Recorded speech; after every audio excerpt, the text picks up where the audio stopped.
Hey guys, how you doing? It's Ronnie here.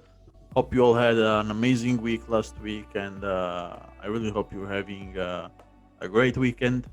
Now, it is the weekend, which is usually the best moment for us as traders to really sit down and look at the market in the quiet, calm, and relaxed way without the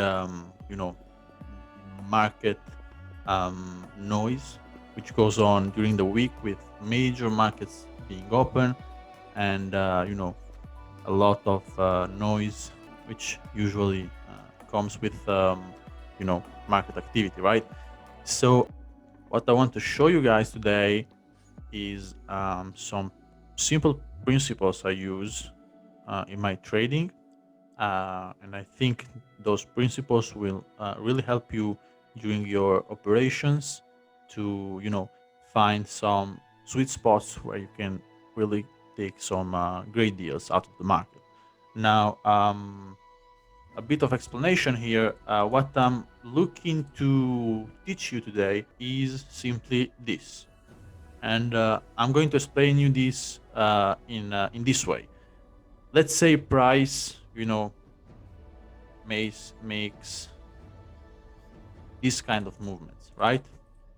We're in an uptrend here, okay? Everybody can understand this. Now, what I'm going to say is when price goes down, it goes down for some reasons, one of them being it needs the correct liquidity to continue its price up, right? This is one of the reasons. So let's think about that, right? Let's think about it this way. Price grabs some liquidity and it makes a continuation. It grabs some liquidity, makes a continuation, and so on. What we're looking here is really these zones right here. And these zones usually also have some reaction in the future. Now, this place here is basically the best place where you'll likely find the best deals possible. Now, let's keep it even simpler, right? And let's go to an actual chart, right? What we are looking for is, first of all, some major swing points, right? One, two, three, and there are also other swing points, right? There is not just these two. All of these are swing points, but let's consider these three here.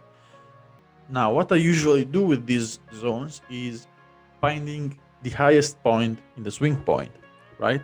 So the highest point in, let's say, this one is this, right? This level here. And this one is the highest point of this candle here, and of this one is the highest point of this candle here, right? So, but let's start from this for now, okay? Let's start from the fact that price really cannot be in two places at the same time, all right?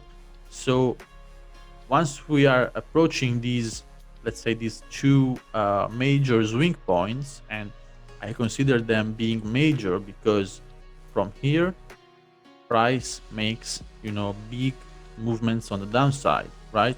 Here also I consider this being an origin because look what move originates right from up here. So but for now, let's look at this. We are going to look at this price level because at this at this spot right here for now, because price cannot be in two places at the same time. So we are going to look at the nearest point from our current price point, right? From our price market. Now, how do I draw a zone? Very simply, I take the highest point of the swing, and from the highest point of that candle, right, from the candle that made the highest point, I'm going also to take its lowest point, right? and then I bring that zone into the future, and I'm expecting a reaction, right? I'm expecting a reaction out of that zone, right? Now, the zone can be respected precisely. The zone can be, uh, you know, cannot be touched, but usually these zones are really powerful and are usually respected. Now, what I'm saying here, guys, is really not just to throw a bunch of orders here and then go about your day, right? You don't want to do that. Usually you want to look for some confirmation, which can be of different types. Maybe you can look at your indicators, you can look at your price action, you can look at a change in market structure, whatever. Keep in mind that these levels are usually respected, right? Now, of course, you can get very creative when it comes to these spots, right? You can use them as entry points. You can use them as, as targets, as you wish, right? Maybe you entered somewhere around here and you look left and you find these zones and you take profit there, right? And by the way, you could spot a great opportunity here, because this is for those of you who use Wyckoff and this kind of structure patterns for the spring, which is usually a manipulation point, and then price make new highs, a break of structure, and it went about its way.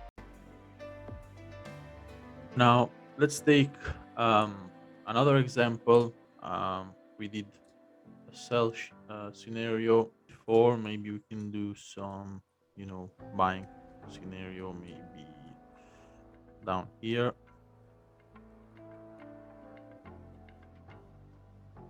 I also saw one up here which then went up here also, but let's look at this one right here.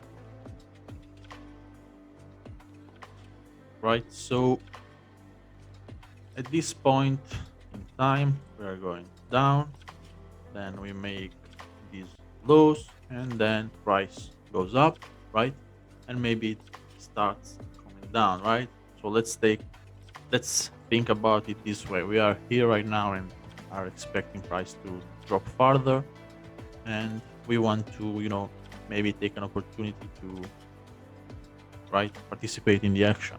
Okay, so as we said before, this is valid because previous structure was broken. Let's look at the highest point, or I'm sorry, at the lowest point, right? And the lowest point made, the candle which made the lowest point, we also take the highest point, right? Which is this one. Now, this is real world examples, and of course it is not a textbook example, right, where you have this perfect swing and you go up and you don't break. We broke here, but when we broke, what do? Do I panic? Do I close everything and go home, or do I think in a clear way what broke my zone? And if you look at this is a huge bullish pin bar, right? So this is a bullish signal, right? Bullish pin bar, bullish signal in my zone, right? In my zone, in the zone which originated this move. Okay, this huge move. I can't make the market move this much. You can't neither. This, of course, is a big positioning, which will most likely be protected in the future. Okay, this is another way to think of it. So again, what we do, we get active down here, and you see an absolute explosion in price, right? So guys, it is all for today. I will update you during the week in my channel, and also, so till next time, thank you very much guys, and I wish you all an amazing weekend.